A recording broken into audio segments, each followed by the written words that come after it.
अस्सलाम वालेकुम। लॉकडाउन वाले रमज़ान में याद आ रहे हैं ना बाज़ार में बिकने वाले खीमा प्याज वाले क्रिस्पी समोसे, मिर्ची भजिया, टिकिया वगैरह। तो दिल छोटा ना कीजिए, हम ये सब रेसिपीज़ एक लेडी बावर्ची के ज़रिए बनाने जा रहे हैं जो रमज़ान में रेस्टोरेंट्स में समोसे वगैरह सप्लाई करती हैं। और इनके समोसे बड़े ही मज़ेदार होते हैं। साथ ही इनके फैमिली मेम्बर्स भी यही बिज़नेस ख़ास तौर पर रमज़ान में करते हैं। तो देखिए ये समोसा, देखिए ये इन्होंने अभी अभी बनाया है। इसकी कवरिंग देखिए कितनी पतली है। इसकी आवाज़ सुनी आपने, कितनी क्रिस्पी है, कितने क्रिस्पी है ना ये। और इसकी कवरिंग देखिए कितनी ज़्यादा पतली है और कितनी क्रिस्पी है। और अंदर की स्टफिंग भी बहुत मज़ेदार है। तो देखिए इसी तरह के समोसे अब हम बनाना शुरू करते हैं।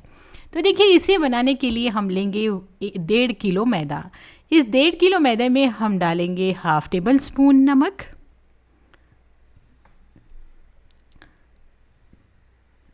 अब नमक को मैदे में अच्छी तरह से मिक्स कर लीजिए।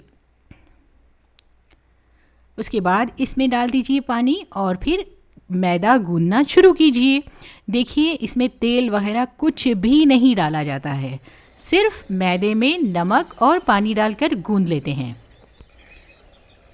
इसे अच्छी तरह से गूंद लीजिए।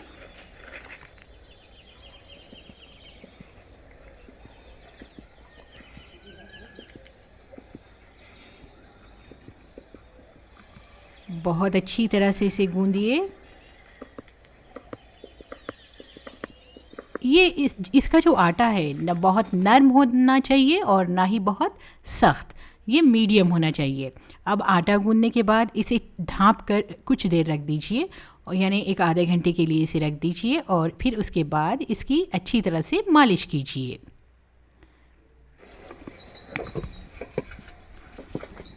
इनके समोसे बड़े ही ज़बरदस्त होते हैं।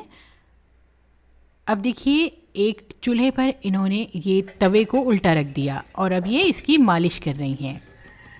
देखिए अगली बार जब भी आप रमज़ान में समोसे वगैरह ख़रीदें तो कभी भी भाव ना कीजिए, क्योंकि ये लोग बहुत कम रेट पर इसे बेचते हैं। और साथ ही इसमें इनकी काफ़ी मेहनत भी होती है, तो इसीलिए भाव ना कीजिए। दूसरी चीज़ों में आप भाव कर सकते हैं, लेकिन इस तरह की चीज़ों में भाव ना कीजिए, क्योंकि ये लोग घर पर बनाकर बेचते हैं या सप्लाई करते हैं।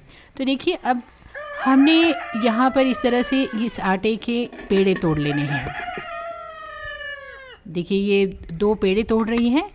ये इतनी ज़्यादा परफेक्ट हैं कि ये आटा रोटी को भी एक साथ बेल लेती हैं, यानी 8-8 पेड़ों की भी रोटी बनाकर बेल लेती हैं और फिर उसके जो है लेयर्स अलग कर लेती हैं। अब देखिए ये शुरुआत में मैंने इन्हें कहा तो सिर्फ ये 2 ही पेड़ों से बना रही हैं, ताकि आप लोगों को समझ में आ सके।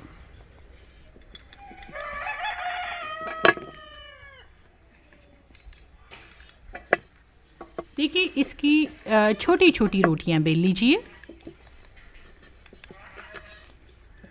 इसकी छोटी छोटी रोटियां बेलकर इस पर तेल लगा लीजिए और तेल लगाने के बाद इस पर मैदा छिड़क दीजिए।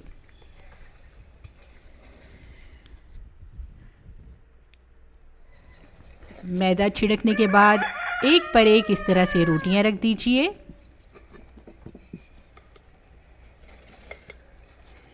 और फिर इसे बेल लीजिए।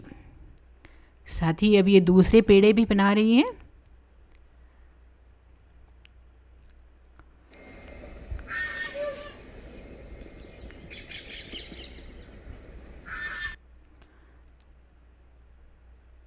अब जितनी पतली रोटी बेल सकते हैं उतनी पतली रोटी बेलिए, लेकिन बेलते वक्त बहुत ज़्यादा प्रेशर ना डालिए। अगर बहुत ज़्यादा प्रेशर डालेंगे तो रोटी एक दूसरे से चिपक जाएंगी, तो इसीलिए आपने इसे बहुत ज़्यादा प्रेशर नहीं डालना है इस पर।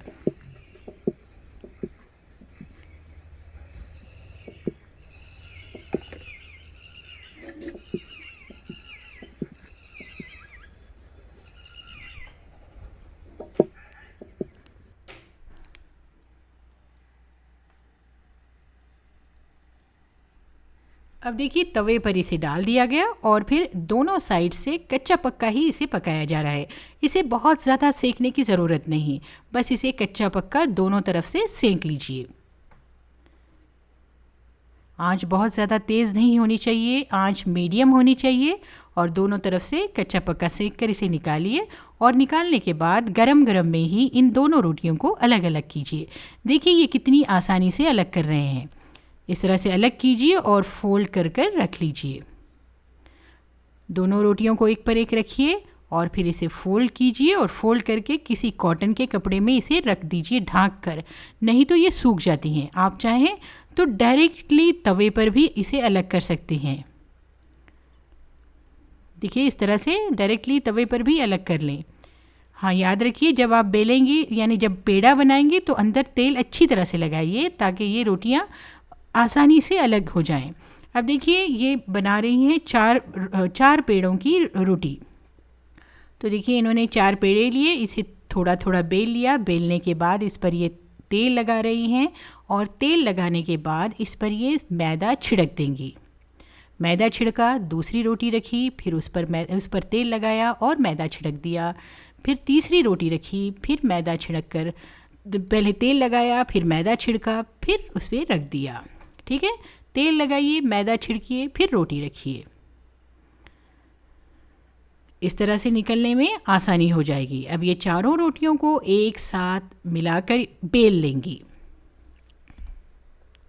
मैंने इनसे कहा कि आप इसे घर पर यानी किस तरह बेल सकते हैं वो बताइए। अगर किसी के पास बड़ा गिरदा ना हो या कोई सरफेस ना हो बेलने के लिए, तो इस तरह से इन्होंने एक ढक्कन लिया और ढक्कन लेकर ये इस पर बेल रही हैं ताकि सभी को आसानी हो, सब लोग अपने घर में बना सकें। अब देखिए उल्टे तवे पर इन्होंने इसे डाला, दोनों तरफ से कच्चा पक्का इसे बेल लेंगे।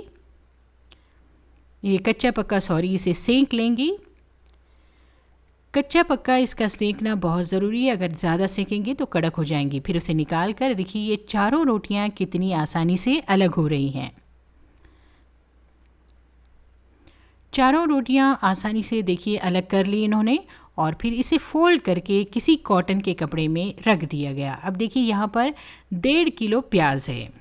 इस प्याज को छील कर रख दिया गया, छील कर कट करके रखा है। उसे फिर बारीक कट कर लीजिए। प्याज को बारीक कट करने के बाद इस तरह से ग्लास से इसे मारिए ताकि ये बिल्कुल बारीक चॉप हो जाए। अगर आपके पास चॉपर है तो आप उससे भी कर सकते हैं। अब देखिए 1 किलो खीमा लीजिए और खीमे को इन्होंने चूल्हे पर रखा। चूल्हे पर रखकर ये इसे पका रहे हैं। फिर इसमें डाल देंगे ये नमक, और नमक डालने के बाद इसमें डाल दीजिए हल्दी, आधा टेबल स्पून हल्दी डाल दीजिए। और हल्दी डालने के बाद इसमें अदरक लहसुन पेस्ट डालिए। 1 से 1.5 टेबल स्पून इसमें अदरक लहसुन पेस्ट डालिए। याद रखिए इसमें तेल नहीं डालना है, तेल बिल्कुल भी नहीं डालना है। बस अदरक लहसुन, नमक और हल्दी डालकर इसे पका लेना है ताकि खीमा गल जाए। खीमा गलने तक हमें इसे पकाना है। तो इसे ढक्कन ढाँक कर खीमा गलने तक इसे पका लेना है। देखिए अब खीमा गल गया है। खीमा गलने के बाद इसे चूल्हे से उतार लीजिए और फिर चूल्हे से उतार कर इसमें 2.5 चमचा हरी मिर्च का पेस्ट डालिए, यानी 2.5 टेबल स्पून हरी मिर्च का पेस्ट यानी ग्रीन चिली पेस्ट है। और फिर उसमें 1 टेबल स्पून अदरक लहसुन पेस्ट डाल दिया गया और फिर कटा हुआ हरा धनिया और कड़ी पत्ता भी डाल दीजिए।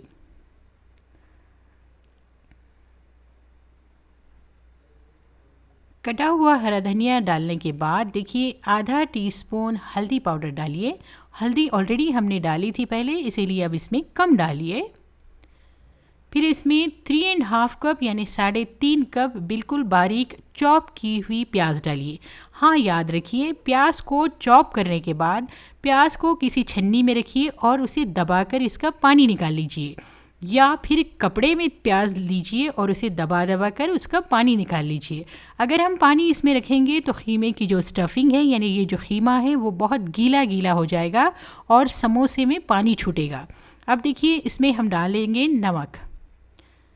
नमक डालकर 2 टीस्पून गरम मसाला पाउडर डालिए। सभी चीज़ों को अच्छी तरह से मिक्स कीजिए।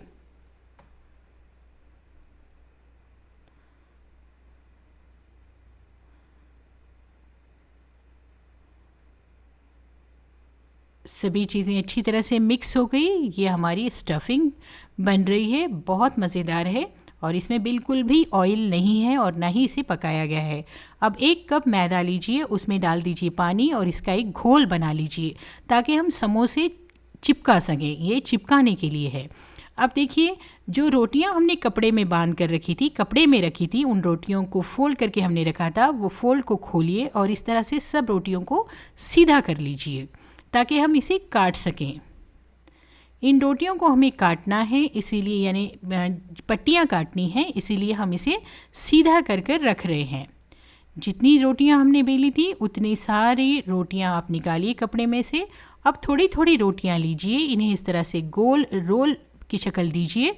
उसके बाद साइड्स का थोड़ा थोड़ा कट कर लीजिए और साइड्स का थोड़ा थोड़ा कट करने के बाद जितने चौड़े समोसे बनाने हैं आपको, जितने बड़े समोसे बनाने हैं, उस हिसाब से कट कर लीजिए। चाकू थोड़ी सी तेज़ होनी चाहिए।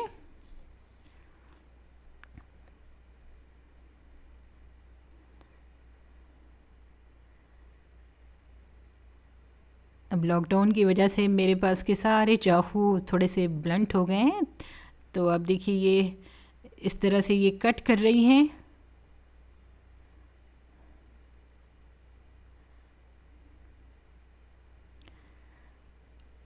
अब देखिए, एक पट्टी लीजिए, उसके शुरुआत में थोड़ा सा स्टफिंग रखिए और इसे इस तरह से फोल्ड कीजिए।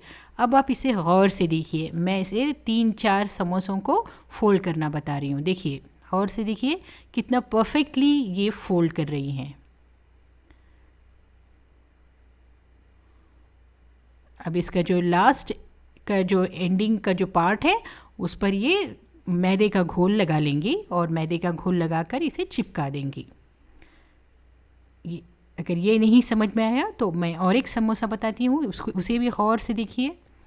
देखिए, एक पट्टी लीजिए, उसकी शुरुआत में थोड़ी सी स्टफिंग डाल दीजिए।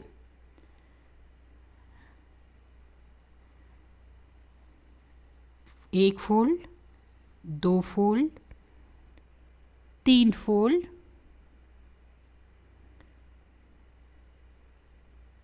ये हुआ चौथा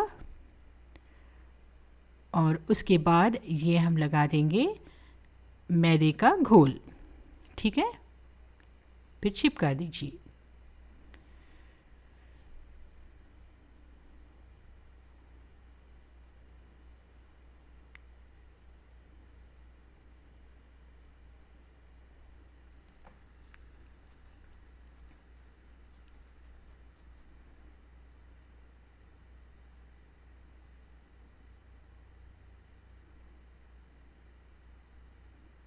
देखिए कितना परफेक्शन है।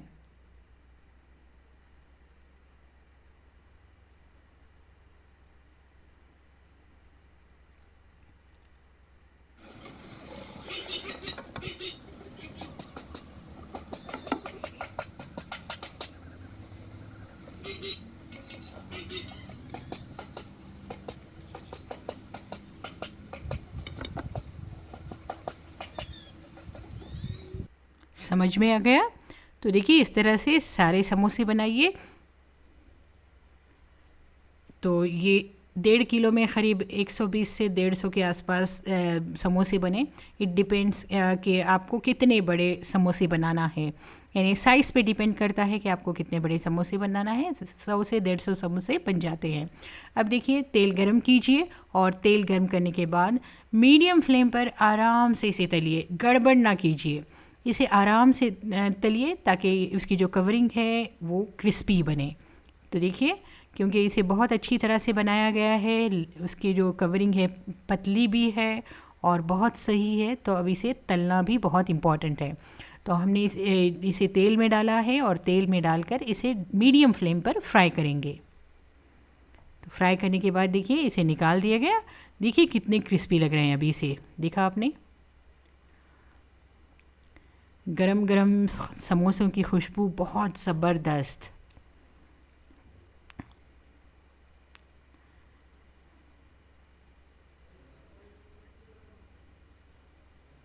तो सारे समोसे इसी तरह से तलिए। अगर रेसिपी पसंद आ रही है तो इसे लाइक कीजिए, वीडियो को अपने ग्रुप्स में शेयर करके मुझे कोऑपरेट कीजिए। और अगर अभी तक आपने हमारे चैनल को सब्सक्राइब नहीं किया हुआ है तो सिर्फ एक बार सब्सक्राइब करके बेल आइकॉन भी ज़रूर प्रेस कीजिए। तो देखिए कितने शानदार समोसे बने हैं, देखा आपने। अब देखिए मैं इसे तोड़ रही हूँ, तो बिस्मिल्लाह, कितना ज़बरदस्त है, देखा आपने।